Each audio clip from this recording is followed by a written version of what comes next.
Philippe Soro, 5 mars, merci d'avoir accepté l'invitation de Libre Média. Bonjour, c'est un honneur. Merci à vous en fait, de m'avoir invité. Donc, vous êtes auteur, vous êtes également éditeur en chef de Québec Nouvelle.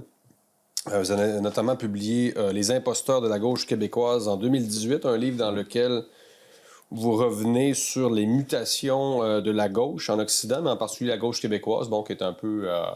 qui a ses particularités. Exact, mais qui, est finalement un pan de la gauche occidentale de manière plus globale. Donc, on va commencer en parlant justement des mutations de la gauche. C'est un sujet qui vous intéresse beaucoup. Cette gauche que finalement vous ne reconnaissez plus, à laquelle vous avez déjà appartenu à une certaine époque avant de... Dans une autre vie, oui. de malgré vous migrer vers la droite, la méchante droite. À partir de quand, Philippe Soro, 5 mars, selon vous, il y a eu une sorte de le renversement dont vous parlez, à partir de quand ça s'est produit, ce renversement du clivage, cette mutation de la gauche?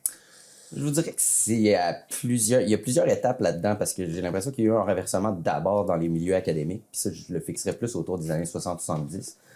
Mais vraiment, là où on a commencé à le sentir vraiment dans la société, puis vraiment le voir, de nos jours, on le sait, tout le monde parle de wokisme.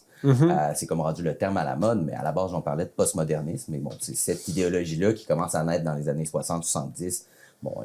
L'ambiance de l'après-guerre, c'est les 30 glorieuses, c'est on va faire la paix dans le monde. Et disons que les débats militants qui étaient très ouvriers à la base de la gauche sont comme, dans le fond, récupérés en quelque sorte dans ces sociétés-là qui étaient tellement prospères. Disons que les enjeux ouvriers ont un petit peu pris ont été tassés un petit peu sur les côtés au profit de plus des enjeux de déconstruction. On veut déconstruire toutes les dynamiques sociales. Et là, c'est tous des enjeux plus de libération sur un plan personnel. Donc, on est moins dans l'espèce de révolution sociale complète. On est dans l'espèce de plein de petites révolutions un peu partout. Donc, on peut penser toute la déconstruction des genres. On peut penser aussi déconstruction des normes de travail, déconstruction de... ça peut se décliner de plein de manières, mais c'est pour ça que je dis que c'est dur de fixer vraiment un point précis où que ça a commencé à disons, on peut pas pointer une date précise parce que ça s'est développé d'abord dans les milieux académiques. Et puis après, j'ai l'impression qu'à partir des années 90, là, on a comme un nouvel espèce de période, je dirais pas de 30 glorieuses, mais on a un peu le même effet que 45 avait avec 90, avec la chute de l'Union soviétique. Et là, on entre dans une nouvelle période où j'ai l'impression que ça s'est encore plus radicalisé à ce moment-là, parce que c'est encore une période où le monde est ouvert, on va tout révolutionner, c'est la fin dans le monde. Et puis, c'est à partir de là que j'ai l'impression que notre génération, je sais qu'on est à peu près du même âge, j'ai l'impression que c'est là qu'admettons, à partir du moment qu'on arrive sur le marché du travail, entre les années 2000-2010, c'est là qu'on commence à voir toutes justement ces politiques woke-là dans les milieux de travail. Bien sûr. Exact. Mais le wokisme qui est, comme je dis, simplement le nouveau terme à la mode pour décrire un phénomène qui est bien antérieur à ça et qui était essentiellement la postmodernité, ou plutôt, je dirais, le postmodernisme, parce que postmodernité, c'est l'état de fait qu'on quitte la modernité, mais le postmodernisme en tant que tel est plus justement cette espèce d'idéologie agissante surtout dans les départements de sociologie qui vise justement ces logiques-là de déconstruction de la société et qui voient en ça une espèce de panacée de libération, mais ce qu'ils ont tendance à oublier, c'est que si tu déconstruis quelque chose, c'est éventuellement... Pour reconstruire quelque chose, forcément. Exactement. C'est le grand paradoxe, effectivement. Donc, on est passé finalement d'une gauche plus économique à une gauche plus identitaire. La gauche québécoise a marché là-dedans. Et donc, c'est ça, là, vous parlez des imposteurs de la gauche québécoise, ça a été publié en 2018, mais c'est encore très d'actualité. Donc, cette gauche québécoise qui finalement est devenue un peu colonisée idéologiquement par la gauche. C'est l'influence de la gauche américaine finalement qui c'est ça. D'ailleurs, identifiée là aussi. Oui, d'ailleurs, c'est une distinction aussi qui est quand même essentielle à faire parce que souvent, je remarque dans les milieux plus anglo-saxons, aux États-Unis, au Canada, en Angleterre, que justement, ils pointent tous du doigt des penseurs français. Donc, ils pensent à Jacques Derrida, ils pensent à Jacques Bourdieu et tous ces intellectuels français, justement, des années 70. La French Theory. Oui, exactement. Donc, eux, ce serait à l'origine de cette gauche qui a été importée aux États-Unis pour ensuite être importée depuis les États-Unis ailleurs dans le monde, grosso modo. Exact. C'est la distinction aussi de Foucault, que je fais avec les Américains et les Anglais, justement, c'est de leur dire la différence, c'est que les Français, j'ai l'impression qu'ils ont une culture intellectuelle ou qui sont plus capables de d'accepter que bon, c'est des débats intellectuels qui restent dans les départements, justement, des universités. Tandis que quand ça s'est transporté aux États-Unis, eh bien, c'est devenu une idéologie militante, là, mais radicale. Là. Donc, si on parle des campus comme Berkeley en Californie ou bon, tous les campus américains les plus de gauche, c'est comme s'ils ont récupéré ces théories-là et en ont fait une idéologie agissante. Donc, je dis pas qu'il n'y avait pas nécessairement, bon, même en 68, hein, évidemment, il y avait quand même ces réflexions-là dans les révoltes étudiantes. Mais je pense pas que c'est allé aussi loin en France que c'est allé dans les sociétés anglo-saxonnes. Et puis là, ben c'est ça, vu que nous, on est en Amérique du Nord, on est dans un Canada, comme Justin Trudeau dit, post-national. Parce que le Canada est devenu le laboratoire de ce wokisme. Peut-être plus que les États-Unis, ou moins, ou égal. Je dirais que le Canada l'est devenu plus d'un point de vue institutionnel, c'est-à-dire que c'est comme un peu l'idéologie officielle, hein, le multiculturalisme et toutes ces espèces d'idées-là, justement, de déconstruction sont présentes dans les institutions. Je dirais qu'aux États-Unis, peut-être que les institutions résistent encore un peu. Les institutions, le peuple aux États-Unis. C'est ça, j'ai l'impression que aux États-Unis, c'est peut-être plus polarisé et c'est encore plus, mettons, des milieux étudiants, des milieux militants. Il y a quand même des institutions, si on regarde, bon, chaque État différent, la Californie va être effectivement plus disons, pris là-dedans, mais effectivement, au Canada, j'ai l'impression que c'est littéralement institutionnel. À ce stade-là, c'est même plus nécessairement des groupes militants qui vont mettre ces idéologies-là en place. Bon, c'est littéralement Justin Trudeau lui-même l'incarne. Vous iriez jusqu'à dire que le wokisme, qu'on essaiera de définir un peu plus tard, parce que c'est sûr que ça reste un terme très englobant. Oui, c'est ça. C'est juste facile à utiliser comme ça, mais... Ce serait devenu une sorte de religion séculière pour parler comme un auteur français, Jean-François Bronstein, qui parle de religion, du wokisme. Selon vous, est-ce qu'on est devant une sorte de religion de remplacement ou on est encore devant une idéologie, c'est-à-dire un système de pensée hérité du marxisme en grande partie? Ben, je pense qu'on est dans l'idéologie, mais la comparaison avec la religion est intéressante parce qu'effectivement, bon, on est des sociétés où que le religieux s'est érodé, particulièrement aussi si on pense au Québec. Depuis la Révolution tranquille, on s'entend que c'est, disons, on est un des peuples les plus qui s'affirment le plus athée, laïque, etc. Et c'est sûr que bon, c'est un truc qui a été analysé depuis longtemps, hein, la perte du religieux, la perte des repères.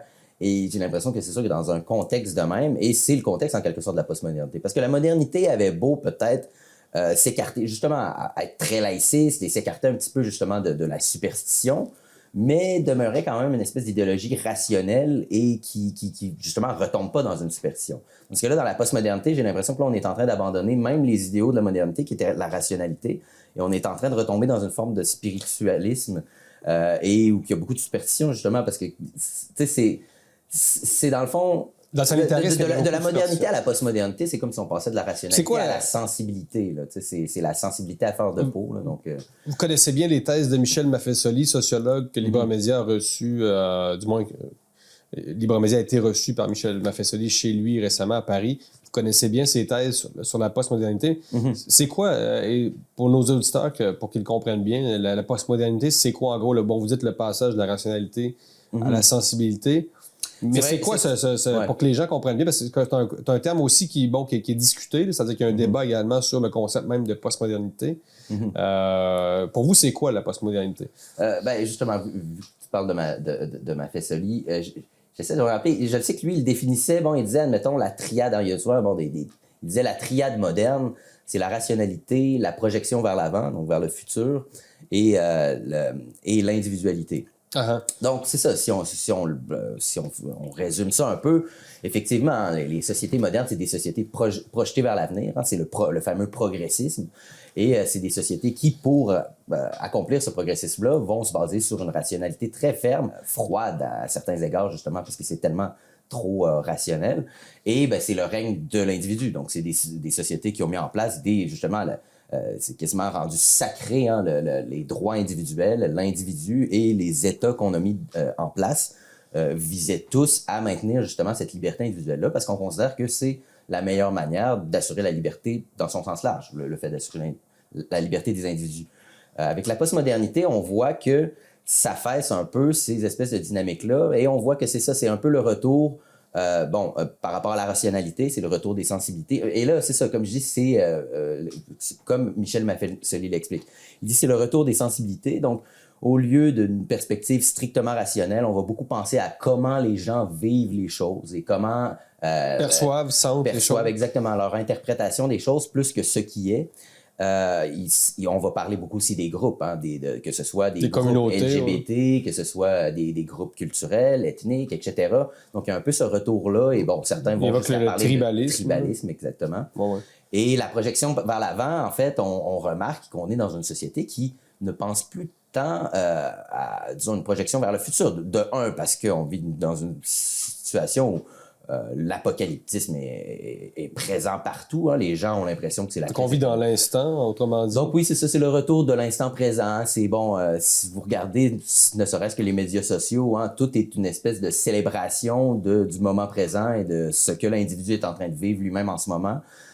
Donc, bon, ça veut pas dire qu'il n'y a pas une projection, hein, que l'individu n'a pas des plans, des projets, ci et ça, mais ça reste beaucoup plus sur le court terme que, disons, les sociétés modernes qui étaient basées sur plus comme... disons, fonder des familles et établir une généalogie pour améliorer de plus en plus les sociétés. Maintenant, on est plus dans sur le temps présent et une espèce d'idéologie un petit peu zen, hein, d'acceptation du monde et de, bon, ben, nous, on vit comme ça. Et l'important, c'est l'expérience individuelle. Mais puis aussi, évidemment, le passage de la croissance à la décroissance, on n'est pas encore rendu là, mais c'est quelque chose, c'est un projet sanitarisme. La pandémie a mis... tu dis on n'est pas encore rendu là. À mon avis, on est rendu là. Dans la décroissance, oui. Ben, quand un monde de limites, un monde de... Je pense qu'on est rendu là depuis quelques années, mais bon, comme je dis, c'est un autre sujet plus sur l'économie, mais quand on pense, admettons, à la sobriété énergétique prônée par Fitzgibbon, on n'est plus dans augmenter nécessairement à tout prix les capacités énergétiques autant que d'essayer de réduire le plus possible la consommation. Donc, déjà là, on voit qu'il y a ces dynamiques-là qui commencent à rentrer, mais bon, ça, c'est un autre sujet. Là. Donc, le wokisme, lui, il se place où dans tout ça? C'est-à-dire, vous parlez d'un instantanéisme, si je peux dire. Donc, le wokisme, pour vous, n'est pas fondé sur une vision progressiste de l'avenir, nécessairement. Là. Non, c'est ça. J'ai l'impression que c'est vraiment quelque chose qui est plus dans le temps présent, qui est plus dans... une espèce d'instinct communautaire. Déconstruire pour immédiatement. Mais tu sais, c'est sûr que, en tant qu'idéologie, hein, pour s'affirmer, c'est sûr qu'il y a des étapes et il y a une espèce d'idéal révolutionnaire, je dirais, derrière ça. Et tu as mentionné aussi le marxisme. Je pense qu'effectivement, tu sais, il y a certaines branches du wokisme qui peuvent être vraiment strictement sur, disons, la déconstruction des vécus individuels et tout, mais je pense qu'il y a aussi un aspect plus idéologique qui emprunte beaucoup au marxisme, qui est essentiellement l'opposition entre les dominants-dominés. Justement, l'idéologie de déconstruction, c'est pour déconstruire les dominations. Donc, il y a une récupération de l'ancien schéma. Donc, lutte des classes, lutte des races, en gros. Oui, c'est ça, exactement. Donc, à la place d'être une lutte des classes, on embarque plus dans une lutte de chaque groupe contre les autres en fonction des divers degrés de domination qu'on tend à analyser ici. Et après, bon, ça amène une certaine dynamique de chaos et on peut comprendre aussi que les gens d'aujourd'hui sont un peu troublés par ça parce que c'est facile de se perdre. Là, donc, c'est logique intersectionnelle-là qui appelle. Là. Donc, en résumé, avant de passer à un autre sujet, avant de poursuivre, le wokisme dans la postmodernité, c'est quoi le lien entre wokisme et postmodernité, là? C'est-à-dire, c'est ça. Comme je dis, le wokisme, c'est l'étiquette pour les militants qu'on voit de nos jours, hein, qui sont les woke, qui, eux, mettent de l'avant des guerriers sociaux, des dynamiques, dans le fond, qui appartiennent... C'est pour ça que je disais au début, la distinction entre postmodernité et postmodernisme est importante, parce que on quitte la modernité, qu'on le veuille ou non. On peut pas vraiment contrer ça. On change d'époque. On est vraiment dans une époque transitoire. On le voit, hein, juste la géopolitique est en train de changer, la Chine, la Russie, etc. On parle même du retour d'une guerre froide. Bon, on quitte la modernité, mais le wokisme, je dirais, c'est le postmodernisme. Donc, c'est plutôt l'idéologie agissante qui pousse vers une accélération, en quelque sorte, de ce changement d'époque-là et qui vise justement à l'établissement de nouvelles normes dans cette nouvelle époque. Ouais. Donc, en soi, comme je dis, on ne peut pas quitter la postmodernité, mais le postmodernisme est une idéologie agissante de la part d'individus très précis et avec des idéologies très précises qui empruntent à la postmodernité, mais qui l'accentuent, en quelque sorte. Puis la pandémie, dans tout ça, vous, diriez-vous que ça a été une manifestation de la gestion de la pandémie, ces confinements? Est-ce que ça a été une autre manifestation de ce postmodernisme agissant, comme vous dites, ou plutôt encore les relents de la modernité, c'est une modernité extrêmement contrôlante qui vise à réguler beaucoup d'aspects de la société, ou du moins cette société centrée encore là sur l'individu.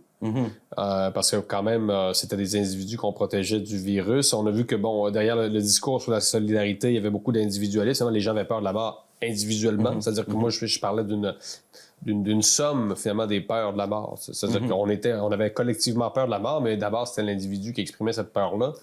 Donc, cette gestion de la pandémie, j'en ai parlé aussi avec Michel Maffesoli.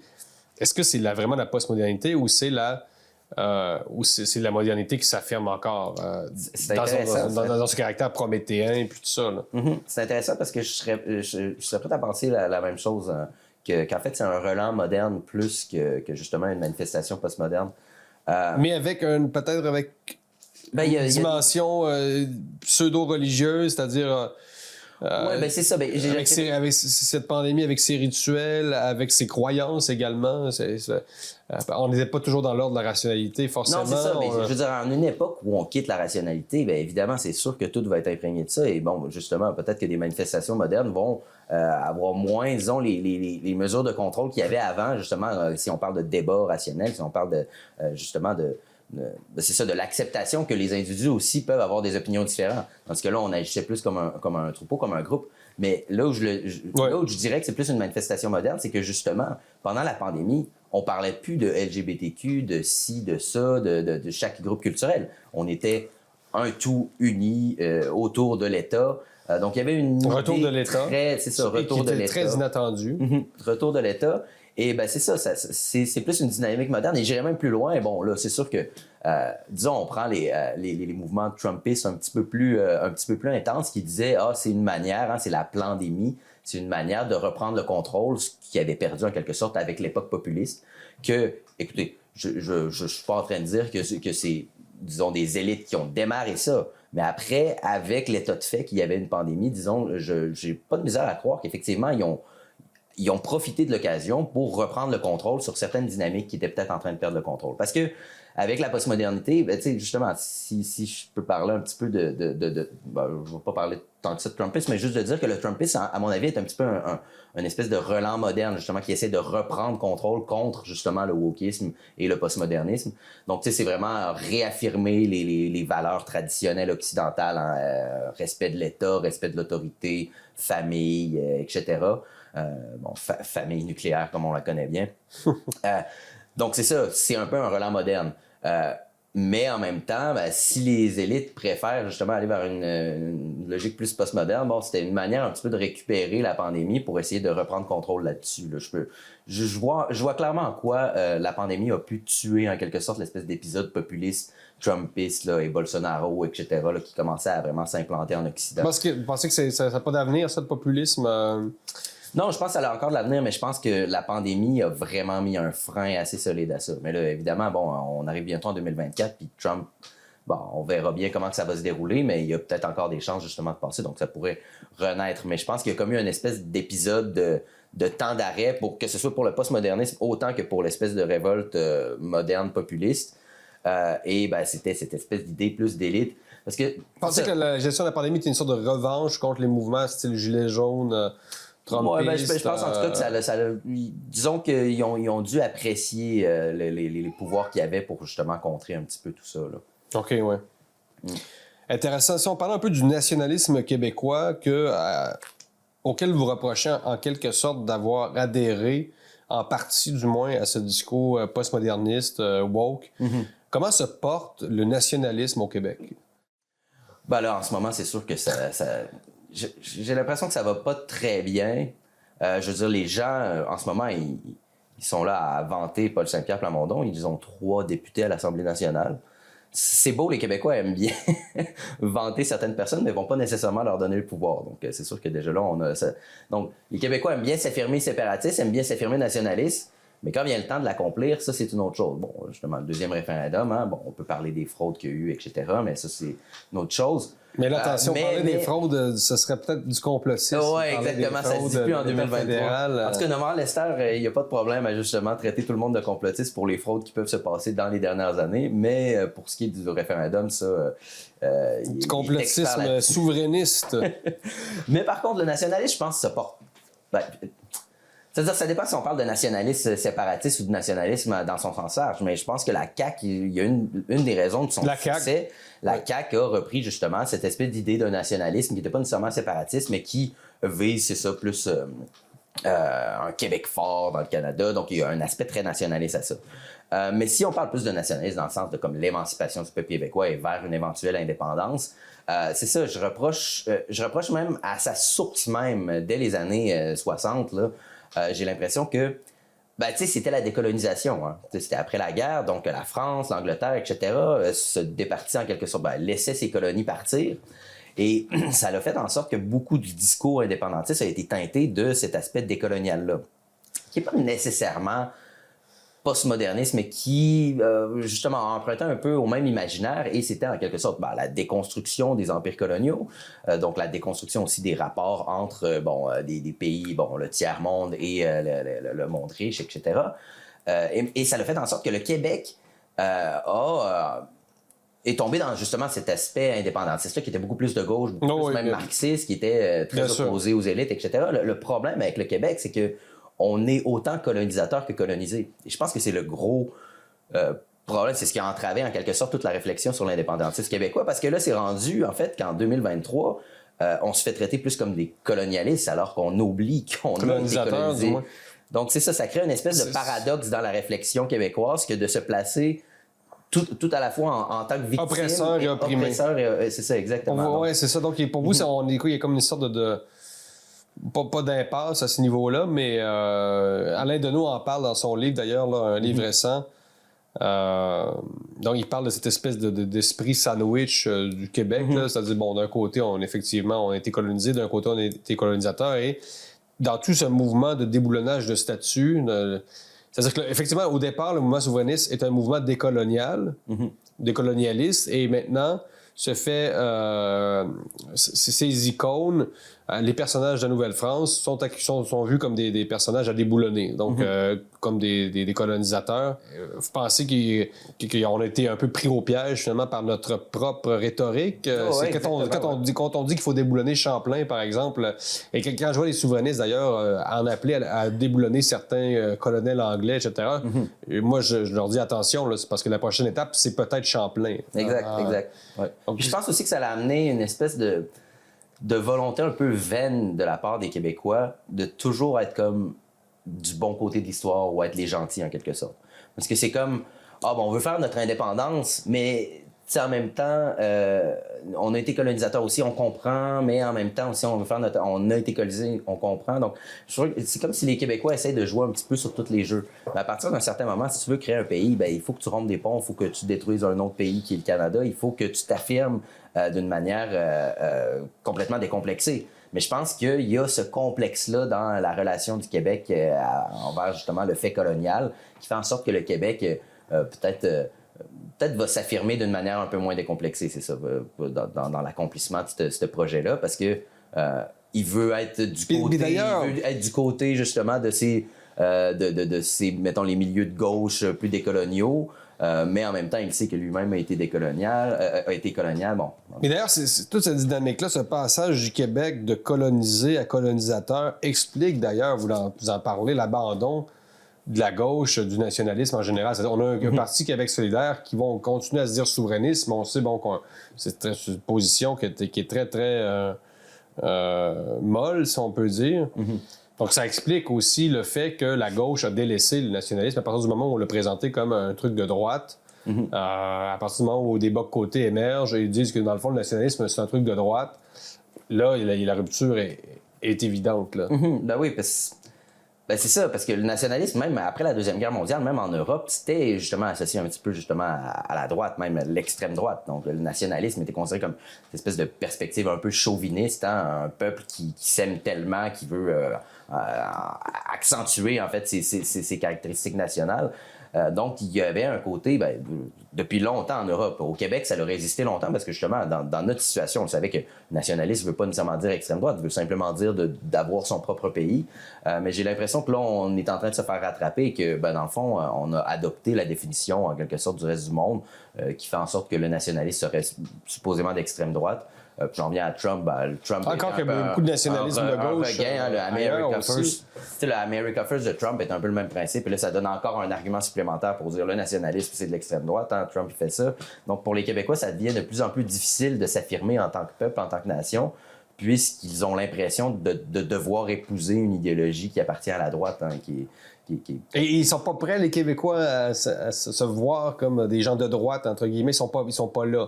Non, c'est ça, je pense pas. Pourquoi? Ils ont peur d'être accusés de se faire attribuer des étiquettes. Ouais, je pense que... Pourquoi on fait pas le saut, là, dans le sens où c'est quand même pas non plus une maladie qu'être de droite, entre guillemets. Puis on sait que le clivage a aussi beaucoup évolué, puis que en fait, le clivage est peut-être plus populisme versus mondialisme, entre guillemets, ou élitisme. Et le populisme en Amérique latine, la gauche peut être très nationaliste, évidemment. Là. Au Mexique, Andrés Manuel López Obrador est un président de gauche très nationaliste. La gauche cubaine est nationaliste. Ouais, non, c'est ça. Mais j'ai l'impression... Mais bref, on n'est pas prêt.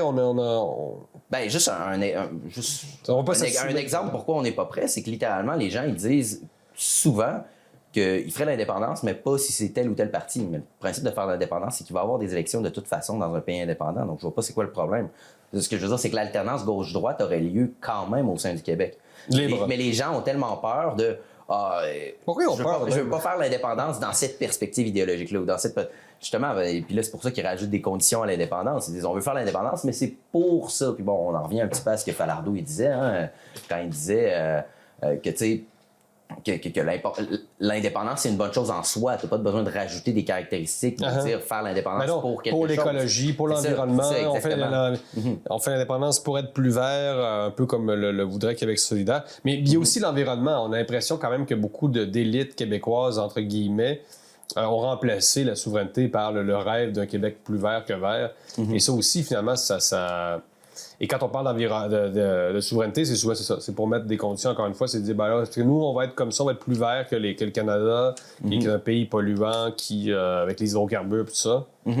J'ai l'impression aussi que, tu sais, c'est toujours facile de rêver. Donc, j'ai quasiment l'impression que les Québécois veulent peut-être pas se départir de la possibilité de rêver à ce que pourrait être le Québec. Parce qu'un coup que ce serait accompli, c'est accompli. Puis il faut que tu acceptes les conséquences. Mais on n'est pas là. La population, est-ce qu'elle pense à ça actuellement?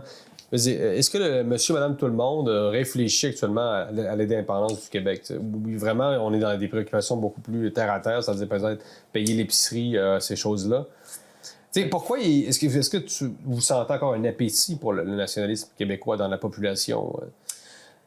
Je pense que oui, mais ça me semble tellement réactif. C'est à chaque fois que j'en entends parler, c'est tout le temps en réaction, admettons, aux politiques de Trudeau, aux politiques de ci, de ça. En réaction au fait que Legault est pas assez fort, justement, n'est pas capable d'assurer assez la protection des intérêts. Mais encore là, comme je dis, là, j'entends les gens, ils disent, tant qu'à ça, on est aussi bien de faire l'indépendance avec le Parti québécois, puis ils leur donnent 3 députés.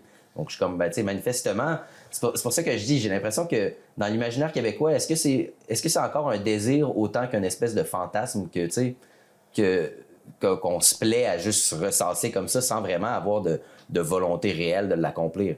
Parce que, comme je dis, à partir du moment où on l'accomplirait, il faudrait qu'on accepte toutes les conséquences qui viennent avec, les bonnes comme les mauvaises. Pour que ce soit les gens de gauche, il faudrait qu'ils acceptent si c'est un gouvernement de droite, ou les gens de droite, il faudrait qu'ils acceptent si c'est un gouvernement de gauche. Mais juste de penser à ce que serait le plus beau des Québec, hein, une espèce d'idéal de ce qu'est le Québec, je pense que c'est sûr que c'est encore un rêve que les gens aiment bien réfléchir à ça, mais je pense que c'est sûr que quand tu regardes exactement les dynamiques politiques actuelles, je vois pas vraiment où que ça s'enligne. Mais après, bon, on sait pas, là, la CAQ est très dominante en ce moment, très unanimiste, peut-être que les gens vont se tanner, puis peut-être, il y a beaucoup de gens qui parlent qu'il y a peut-être une possible remontée du PQ. Faudra voir, mais... Qu'est-ce qu'on pourrait faire pour revigorer le nationalisme québécois? Y a-t-il quelque chose à faire? Comme chroniqueur, comme analyste politique, aurais-tu des solutions, du moins des pistes de solutions à proposer à ceux qui se prétendent encore nationalistes? Ben, je pense que ça va peut-être paraître simpliste, mais justement, je pense qu'il faudrait aller au plus simple dénominateur commun. C'est-à-dire, puis revenir justement, bon, avec une conception plus moderne de la chose. Ce qu'on veut, c'est créer un pays qui va être fonctionnel. Il n'y a pas d'idée d'inclure de perspective idéologique. On ne fait pas un pays, comme je disais tantôt, on ne fait pas un pays pour qu'il soit plus vert, on ne fait pas un pays pour qu'il soit plus éthique ou ci ou ça. On fait un pays pour faire un pays. Donc, revenir juste avec je crois que les fondamentaux. C'est ça, les fondamentaux, et peut-être aussi arrêter d'essayer de spéculer, de faire une république ou ci ou ça, peut-être voir un peu l'option de juste préserver les institutions actuelles et tout simplement se séparer. Tu sais, ce que je veux dire, c'est que j'ai l'impression que le projet d'indépendance, on y a ajouté beaucoup trop d'éléments, puis ça devient une espèce de gros, excusez l'anglicisme, un gros package deal qu'il faudrait tout accepter en bloc. Je pense que pour rejoindre la majorité des Québécois, il faudrait en revenir à un plan beaucoup plus simple qui est tout simplement rationnel. Bon, on garde les mêmes décisions, on fait... Bon, c'est moi qui dis ça, mais un plan simple. Puis pas rajouter une perspective idéologique à ça. Là. L'état de la liberté d'expression au Québec, bon, on a vu tes interventions, certaines de tes interventions sur les réseaux sociaux. Bon, tu as été quand même inquiet pour l'état de la liberté d'expression au Québec. Il y a eu la loi C11 récemment au fédéral qui vise à réguler davantage les médias indépendants, mais canadiens, donc pour préserver un peu les grands médias, protéger les grands médias contre finalement les géants de la Big Tech. Comment tu perçois ça? Ben, c'est-à-dire, c'est ça. C11, il y a C11, il y a C18 aussi qui va s'en venir bientôt d'ailleurs.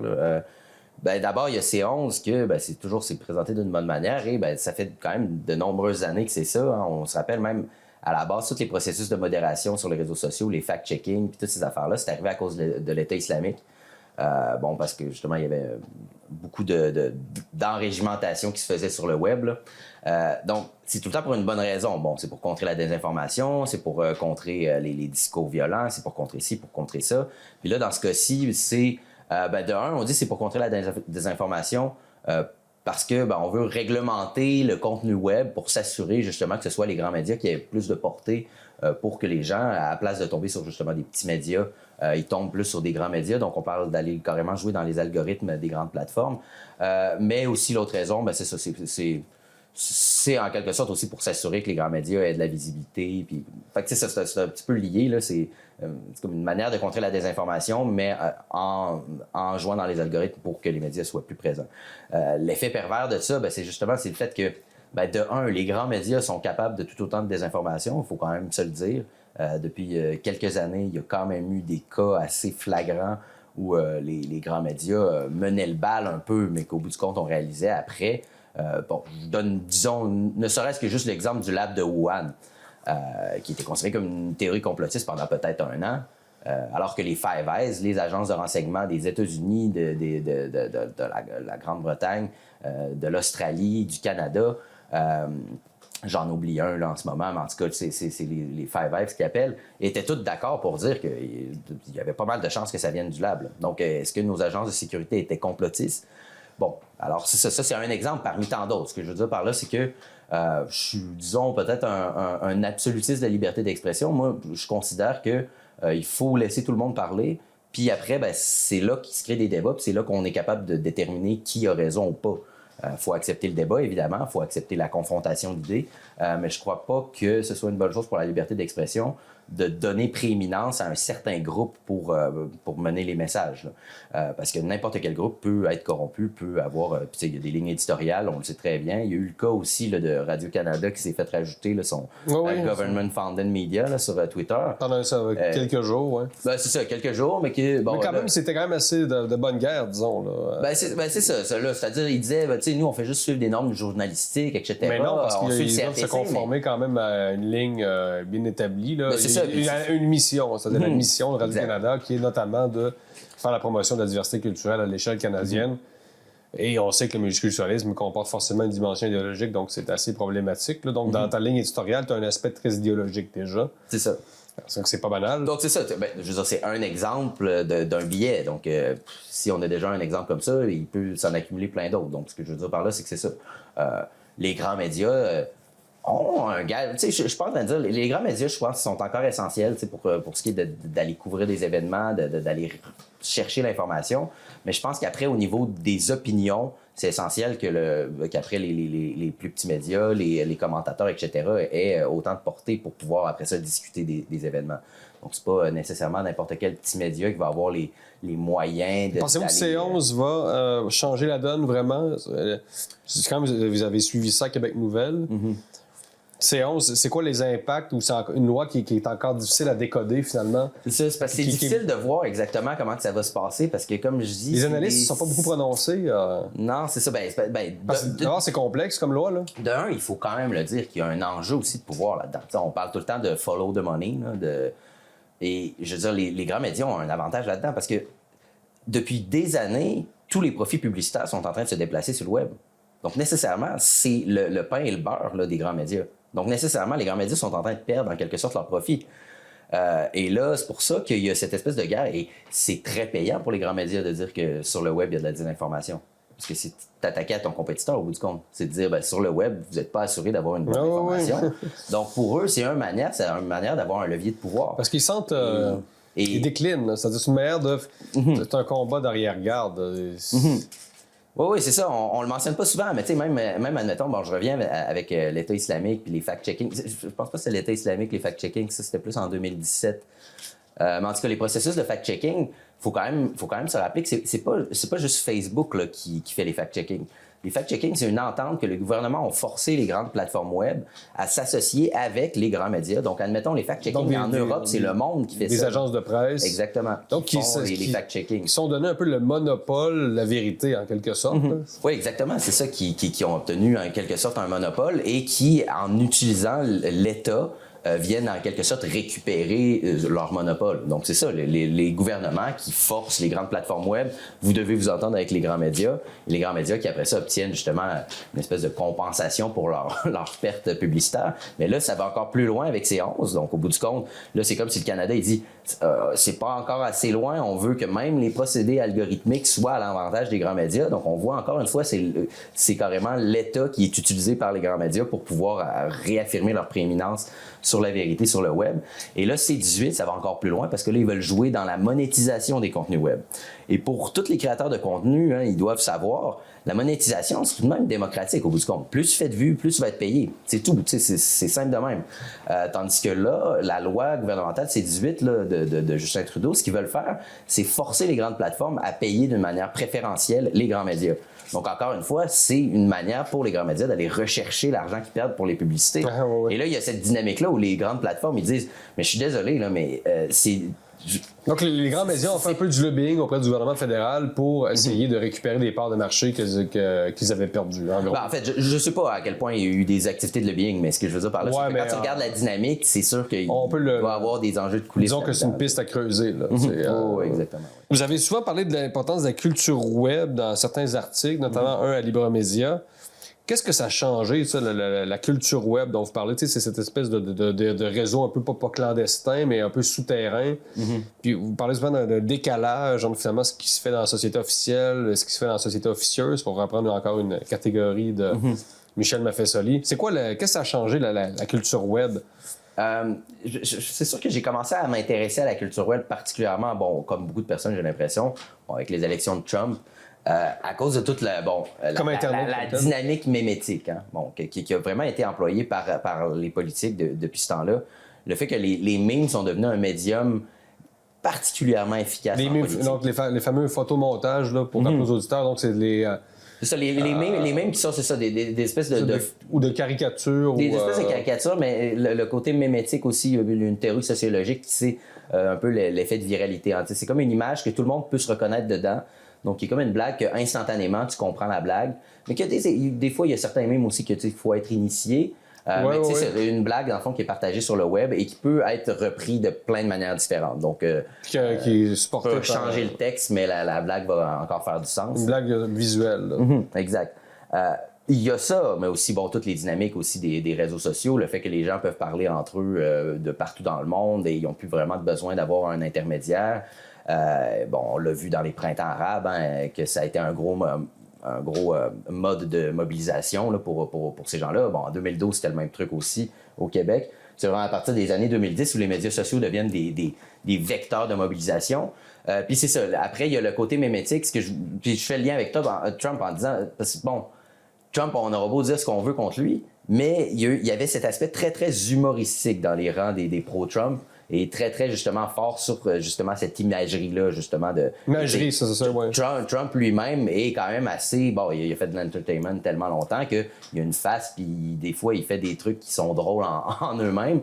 Et ça l'a alimenté toute cette espèce de dynamique-là. Et j'ai l'impression que tous les milieux politiques se sont mis à vraiment investir beaucoup dans ces espèces de dis-moi, les milieux politiques mémétiques. qui réalisent, est-ce qu'au Québec, on est conscient vraiment de cette transition vers d'autres modes de communication? Finalement, j'ai l'impression, moi, des fois, que François Legault, bon, commence à s'initier, il fait des podcasts, bon, qu'est-ce qu'il fait d'autre, François Legault? Il s'est mis sur TikTok, mais est-ce qu'on est conscient vraiment de ce changement de mode de communication, du moins au Québec? J'ai l'impression que le Québec France est aussi, plus tardif. En France, on n'est pas là du tout, là, j'ai l'impression. Je suis pas d'accord, par contre. OK, j'ai En pas France, il y remarqué. a beaucoup de YouTubeurs. Les YouTubeurs sont très, très présents. Et justement, j'ai l'impression que le Québec est tout le temps un petit peu en retard. Et c'est ça qui est assez curieux. Tu sais, on parle souvent de l'anglicisation du Québec. La majorité du temps, les jeunes, les YouTubeurs qui vont écouter, c'est des YouTubeurs français. Et c'est pour ça que les jeunes du Québec sont rendus avec des expressions françaises. Ah oui? Donc, tu vois qu'il y a comme un retard au Québec. Là. Anglaise et française, disons. Oui, c'est ça. Il y a les deux, mais ce que je veux dire, c'est que quand ça se fait du côté, mettons, français, ben c'est une influence française plutôt que québécoise. Comme quoi, les milieux des youtubeurs, les milieux des influenceurs est très, très limité au Québec. Bon, on est une plus petite société, ça s'explique. Mais tu sais, il y a aussi le fait de la persistance de plus vieux médiums. Facebook est encore extrêmement important, point de vue politique, conversation, puis tout le kit, alors que c'est considéré comme un réseau social de boomers pas mal partout dans le monde. Bon, j'utilise l'expression, là. Boomer en tant que le terme au sens figuré et non boomer dans son sens strict. Là. Mais le fait est que le Québec est un petit peu en retard par rapport à ça. Mais je voudrais aussi aborder le fait que, bon là je parle des memes, je parle des réseaux sociaux, mais je pense que les réseaux sociaux aussi et le milieu des influenceurs, on parle souvent que, bon, on est rendu dans une ambiance anti-élite, anti-establishment. Ah ouais. Je veux dire, ça s'explique très bien aussi avec les réseaux sociaux. Dans le sens où je pense à tous les tapis rouges, les Oscars, les galas, tout le kit, qui sont devenus en quelque sorte un peu la risée, qui même sont en déclin. J'ai l'impression que, tu sais, au début des années 2000, on était encore dans le culte de la star, le culte de la star, de la superstar qui sort sur le tapis rouge dans des robes qui hors de prix, etc.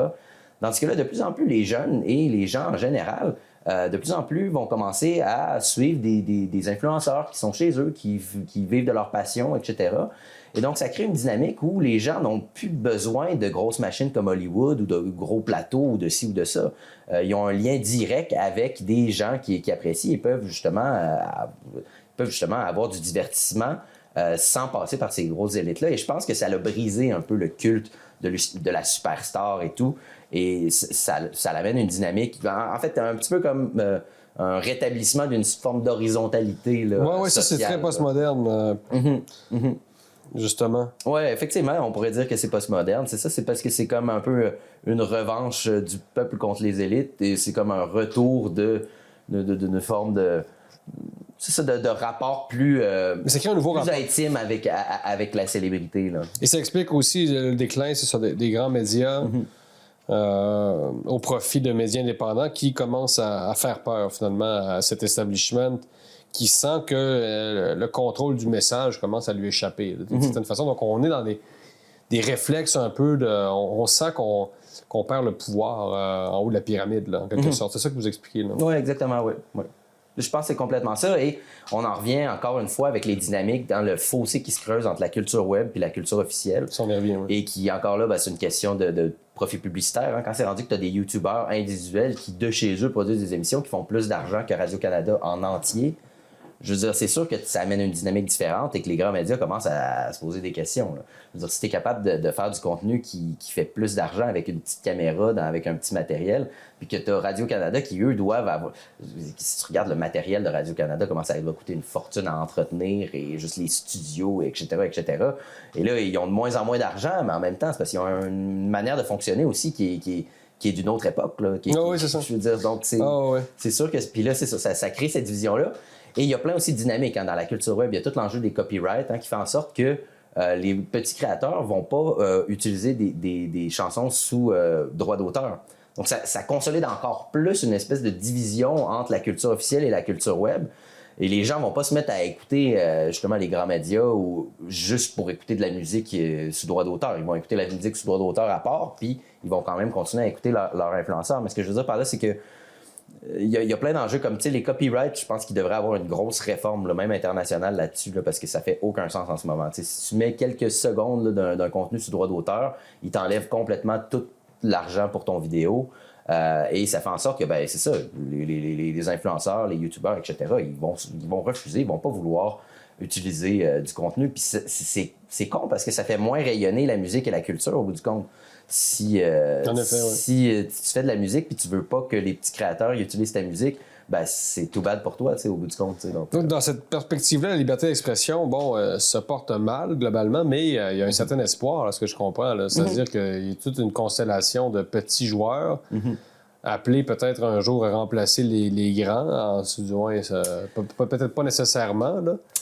J'apporterais simplement le bémol. Mais vous parlez quand même de toute une effervescence, finalement. Oui, mais la seule affaire... Il y a la censure. La seule affaire, c'est que dans les dernières années, il y a même des gens qui ont parlé que c'était peut-être en quelque sorte un peu la fin de l'âge d'or du web, qui était peut-être plus autour justement autour des années 2010, où que là, c'était comme cette effervescence-là. Mais là, ce qu'on observe depuis quelque temps, c'est la corporatisation du web. Donc, c'est en quelque sorte ça, c'est les grosses compagnies qui reprennent le contrôle. Donc, la loi C11 en fait partie, mais même aussi... Il va falloir que ça marche.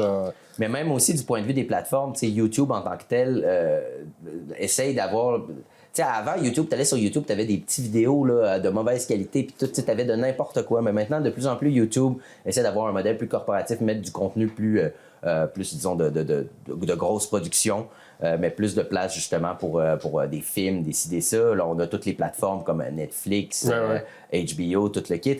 Donc oui, il y a encore une effervescence, mais de plus en plus, il y a des politiques qui sont remis de l'avant pour, en quelque sorte, réaffirmer les grandes corporations sur le web. Et ça se remarque, et malheureusement, depuis quelques années, effectivement, on peut se poser la question, est-ce que l'âge d'or est terminé, là, au bout du compte Je veux dire, ça n'empêche pas que c'est encore possible de faire du contenu web, puis il va encore avoir des influenceurs, le modèle a changé, mais il faut prendre en compte ça, là, que les corporations, ils n'ont pas dit leur dernier mot, là, ça c'est sûr et certain.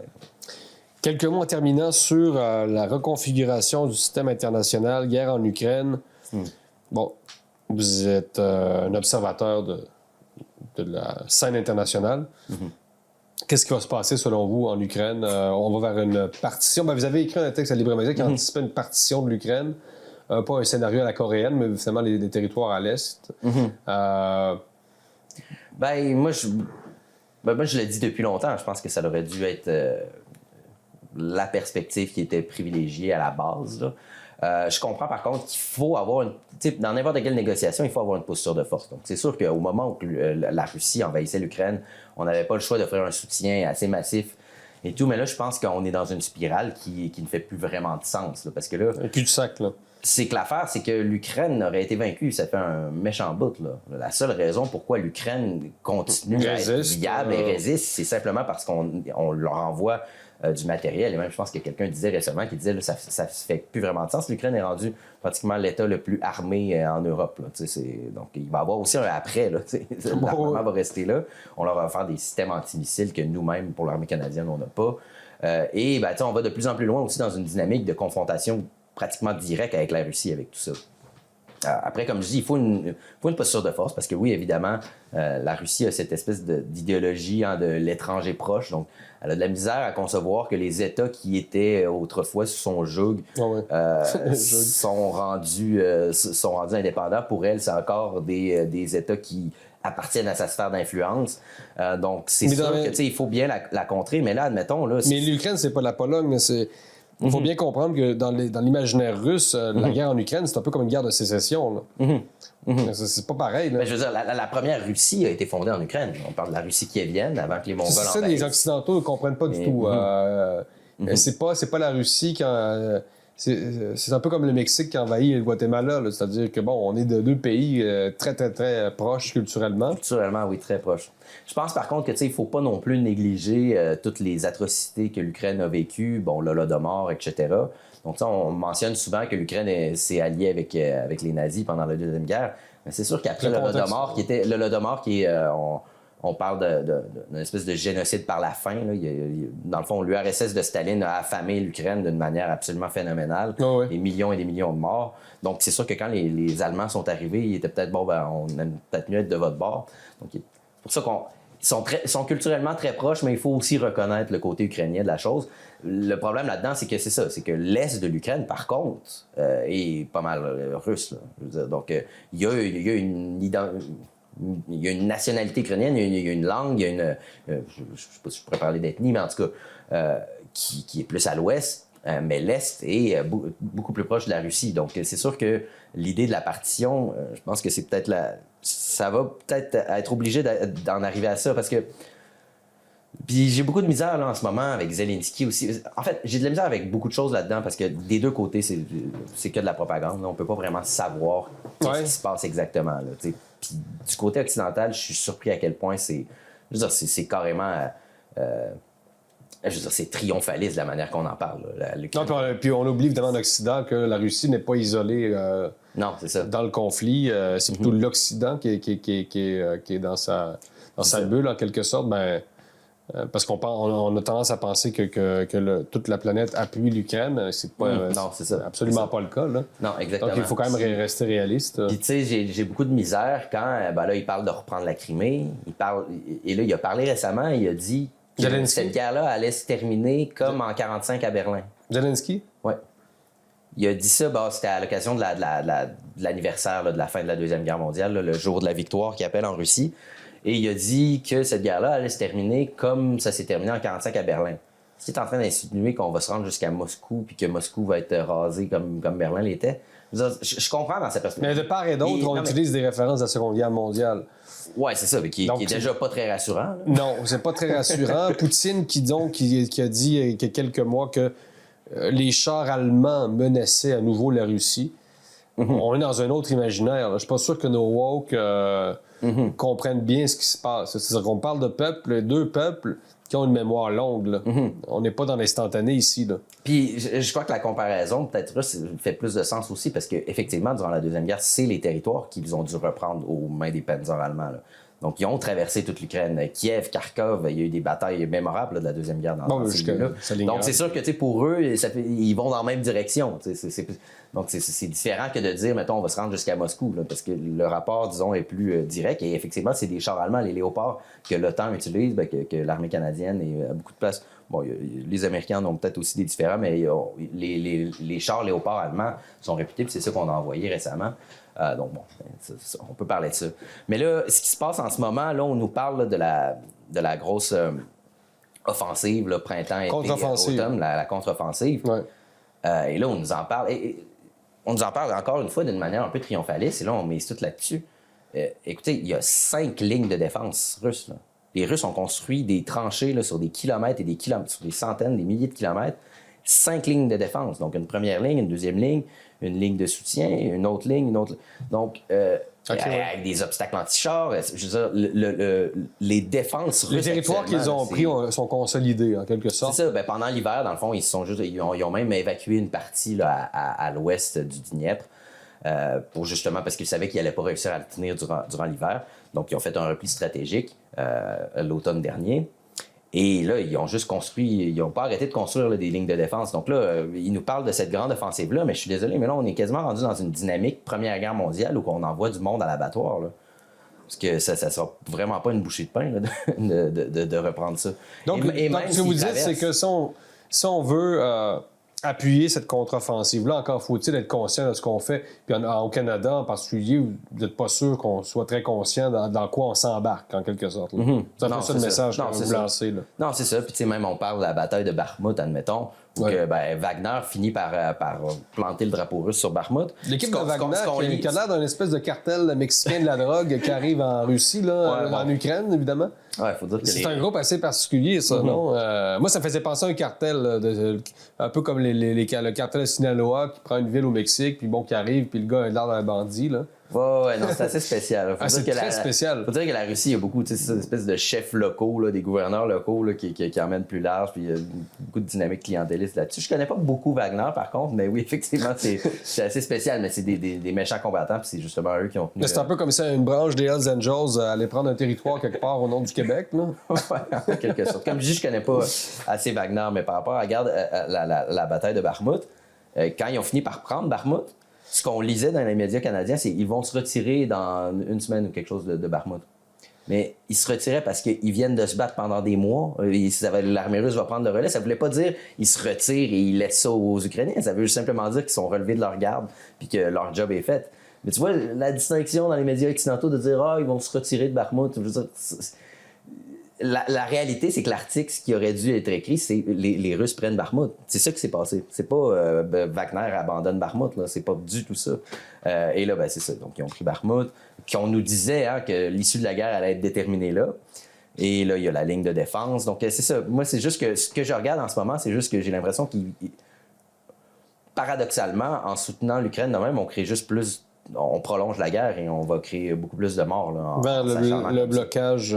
Après, comme je dis, pour négocier, il faut un rapport de force. Je pense que le meilleur rapport de force qu'on avait, c'était probablement justement avant la bataille de Bakhmut, quand on avait tout ce soutien-là et que les Russes commençaient à reperdre.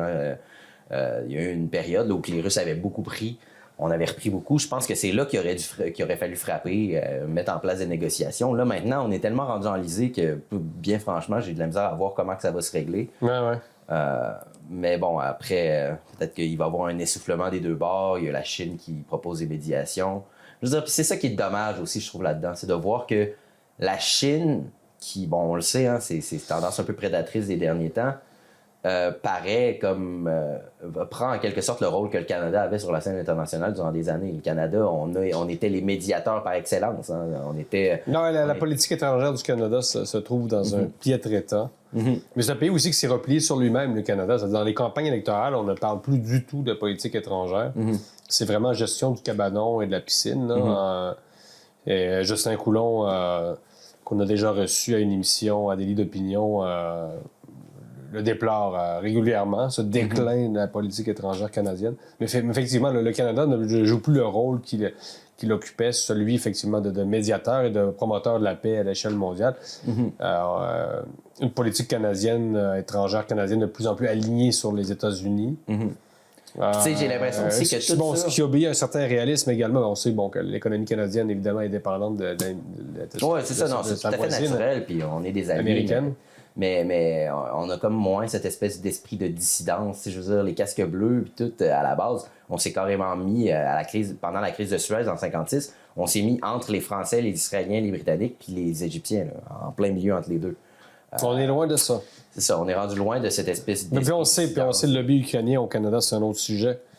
Justin Coulon, justement, disait que, dans une formule choc, Coulon disait l'Ukraine est pratiquement devenue une province du Canada. Mais j'ai l'impression que ça a un lien aussi avec la pandémie. C'est-à-dire que, tu sais, l'espèce d'esprit d'unanimisme, de mobilisation totale de la société.